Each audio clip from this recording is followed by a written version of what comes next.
Former Marine Terry Richmond is cycling into the town of Shelby Springs with headphones in and listening to music. Oh, this man Foyne. Officer Evan Marston rams him off the road with his police vehicle.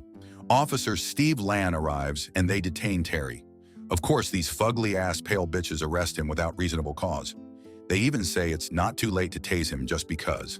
They fail to find a hit upon running Terry's name on the system, but find $36,000 cash in his bag.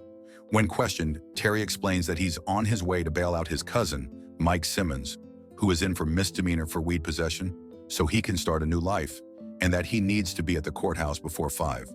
Although he clarifies that Mike doesn't sell and details that 10 grand is for bail and they'll use the rest of the money to buy a truck and haul boats, the officers hold the money as they come up with a fugly excuse that it's drug currency. Terry is let go with a traffic violation warning and is warned that if he insists on taking the money, he'll be charged with felony evasion and conspiracy. He argues that the money is clean as he acquired it after selling his car and cashing out his stake in Canlong Chinese, a restaurant in Percyville. But Marston tells him that he'll receive a letter in 30 days, which will state that he is being sued for what is believed to be drug money. If he answers the charges and fights for the money, he'll be arrested. If he chooses not to answer, the police will win it by default, and he'll never hear from them again. Imagine serving your country to be served shit back home. Terry informs courthouse clerk Elliot that a pair of cops took his bail money and that he needs to bail Mike out before the inmates transfer to a state prison on Thursday. But Elliot refuses to help him. After Elliot leaves, a female employee, an aspiring lawyer named Summer McBride, explains to Terry that what the cops have done is called civil asset forfeiture, which is in the law to help the feds fight cartels. She adds that it can be quite unfair and sketchy because all the cops need is suspicion, and the Chief Sandy Byrne, gets to keep the money for discretionary funds. Helping Terry, Summer asks about Mike, to which Terry mentions that he had priors that were expunged. He adds that Mike was a cooperating witness on a capital murder charge, and the man he helped put away was high in a gang, so it'll be dangerous for him to be transferred into a state facility. I bet Summer wants Terry, but girl, I don't blame you. He playing hard to get when she asks for his number. Terry later calls his former business partner, Mr. Lou, to ask for $10,000, which Lou is willing to send. We find out that Terry over here homeless as he camps out to make dinner.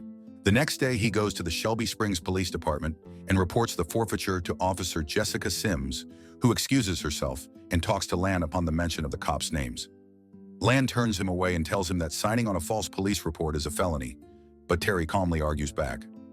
Byrne intervenes to back up Lan and catches Terry voice recording the encounter with his phone. Our sister in the back just standing there. She is part of the problem with the police force, but I know she is just as powerless. Terry negotiates retrieving $10,000 so he can bail Mike out, letting them keep the remaining $26,000. Byrne tells him that there's a form he can sign to disclaim the money, and he can see Mike if he returns at 9 a.m. on Monday, after which they can drop the issue. On Monday, Terry misses Mike's bus, and Byrne blames him for being 3 minutes late. Boy, this movie is pissing me the fuck off because I just want to spit on that pig's face. Annoyed at Byrne and scared for Mike, he urgently cycles after the bus to instruct Mike to request protective custody as soon as he is processed and to stay low to be safe, assuring him that he'll bail him out. This man rides for his family hard. A real ass one. Got thighs of steel being able to catch up to a bus like that. Terry calls Lou, who informs him that a dozen Percyville cops took his safe and are currently executing a search warrant at the restaurant with dogs sniffing for drugs because Terry apparently implicated the restaurant in a statement to the Shelby Springs PD. Because of this, he can no longer send him the bail money and he is going to miss payroll. Terry explains that he was just accounting for the money in his possession and assures Lou that he'll fix things. When Terry informs Summer about what happened, she informs him that the judge caught her going over Mike's file, but she managed to find other cases with extremely high bail and everyone had an adjournment.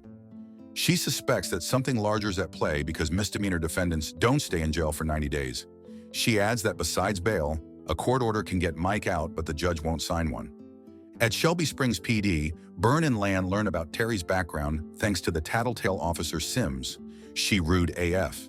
They assume that he has no combat experience because he was never deployed. Shortly after, Terry arrives and repeats his offer, but Byrne turns it down again, even though he admits that his offer is reasonable and more than fair. Byrne and Lan pull a gun on him, but Terry quickly subdues them. As it turns out, Terry is a close-quarters combat expert and was an instructor in the Marine Corps martial arts program. He forces Sims to restrain Byrne and Lan, and when Sims enters the armory and property room to get his $10,000, Terry discovers lots of cash and enough weaponry to support a rifle platoon. With Summer's assistance, Terry manages to quickly post bail, after which he is detained. Meanwhile, Miss Anna Sophia Robb over here trying to hide the files because she don't want to end up like her character in Bridge to Terabithia. Marston supervises as Terry is being checked by a paramedic in the catacombs in the courthouse basement. On their way to Samaritan Hospital Center, Byrne joins them and explains to Terry that the cash and weaponry he saw are necessary for their survival after their budget was cut. He explains a deep conspiracy amongst the corrupt cops, but Terry thinks there's more at play. When they arrive at the hospital, Byrne informs Terry that Mike will be arriving shortly from an infirmary, as he was stabbed right after processing, prompting Terry to angrily blame Marston. Byrne then offers him his remaining $26,000 in the truck he was going to buy, which they paid in full, and warns him to never enter the town again. Otherwise, he gets 30 years minimum or worse. Terry accepts, but later gets heartbroken when instead of reuniting with Mike, he reunites with Mike's corpse. Summer gives Terry a ride out of town and hands him the case files that don't match up with the bail schedule. But Terry refuses to help her investigate because all he cares about was keeping Mike alive, which he already failed. Terry eventually gives his number to Summer. "Oh girl, you better call that man." Terry then claims the truck from the seller. Summer later wakes up in the middle of the night only to learn that the police have broken into her home and have injected her with drugs. She calls Terry, who then urgently drives back to help her. In the morning, Terry tries to convince Summer to get checked in a hospital, but she refuses as she fears that it will get reported, which can ripple down to her old theft charge getting dug up, losing her child's custody battle, and losing her chance to take the bar. At work, Summer is asked to take a urine test since the court has been informed about her drug use. She later tearfully watches her daughter playing at a playground, but her daughter's guardians turn her away. As Terry is leaving the town, Lan flags him down. Since he didn't follow the deal since he's still in town, Lan throws a gun into his car and shoots him, with his police vehicle's dash cam recording the encounter. Fortunately, Terry manages to tase Lan and escape while getting shot at. "That's what your fat ass gets for trying to frame my man." Summer calls Terry and informs him that her friend on the force warned her to leave town and stay away from him. He instructs her to go to Can Long Chinese, where she later finds him being patched up by Liu, who was a Chinese field medic during the Korean War. Before they leave, Terry gives Liu money for his payroll. Since Summer refuses to reveal her friend's identity, Terry calls her friend Serpico. Terry and Summer interrogate Elliot, who claims that he doesn't know anything because he doesn't want to know. However, when Summer says the cases are dated less than 2 years, Elliot hints that a civil case coincided within the time frame. The pair visits the judge, who is at home and is expecting them because Elliot called him. He reveals that everything is a cover-up to avoid transparency measures. In the case Bishop versus the town of Shelby Springs, where Byrne was named personally, an illegal search snowballed into a wrongful death. The settlement almost bankrupted the town. Byrne's department was deemed uninsurable, and Byrne got a year to clean up his act. The reform mandate was a ploy to get rid of Byrne, but there was no money for him to comply, so he turned to forfeitures, which led him to acquire $100,000 in his first month. A portion of the money would then be given back to the community in the form of public works with tax. Anything that can put the department in legal jeopardy is put down as misdemeanor, so it stays in town court, where there's no public defender to contest the bail or adjournments. Misdemeanor defendants are held for 90 days because dashcam videos are part of the settlement, and if their videos are not subpoenaed for evidence for 90 days, the dashcam videos will be deleted. When Terry asks what's on Mike's video, the judge says it's enough to get them sued, but he can't elaborate on it since he hasn't seen the video. The pair plans on leaving him restrained, but when they realize he overdosed on his wife's medicine, they unrestrain him and call the paramedics. Terry and Summer break into the catacombs to retrieve the hard drives that contain the dashcam videos. The police arrive and start a fire, which Summer stops from spreading using coconut water. You think that just fell out of a coconut tree? When they discover that the hard drives have been destroyed, they take the dashcam's SD cards instead. After Terry restarts the fire to avoid suspicion, he heads to the car while Summer finds her urine sample, during which she's captured. The next morning, while the police wait for Terry at Rebel Ridge, the site they propose to meet him to swap Summer for the SD cards, Terry breaks into the station. Sims informs the other officers that Terry is there, and Terry subdues Byrne. Believing that Serpico is Sims, Terry gives her the SD cards. I wouldn't be trusting that girl. He takes the station's weapons and proposes to Byrne that when Summer is safe, he'll turn himself in and give everything back. Otherwise, he'll burn everything.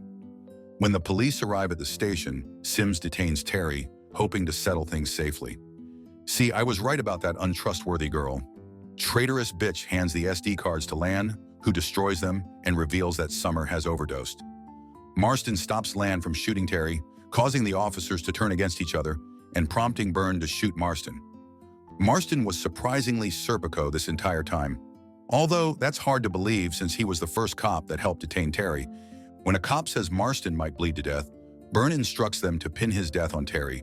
Terry then pulls Marston to safety before throwing some smokescreen. Marston tells Terry where he can find a Narcan for Summer and asks Terry to activate the police vehicle siren to activate the dash cam, which saves a 3-minute pre-event recording before the camera goes live. After Terry activates the dash cam, Marston guides him in administering Narcan on Summer. Terry defeats most of the officers and drives away with Marston and Summer. That fat police officer grabs onto their car. And luckily, Summer is like this little piggy went all the way home. And the donut eater rolls off. The police pursue them, but when Byrne orders Sims to do a pit maneuver, she rails his vehicle off the road instead. Listening to the officers talking on the radio, the trio learns that the officers have turned against Byrne and the state police are on standby. While Sims detains Byrne, the rest of the officers escort the trio to the hospital. Okay, Homegirl did the final redemption arc, but it took her too freaking long. While Marston and Summer are admitted, Terry sits in the hallway with the incriminating dash cam footage. This was a very enjoyable movie. The ending was a tad rushed, but I think this puts Pierre on everyone's map as a leading actor.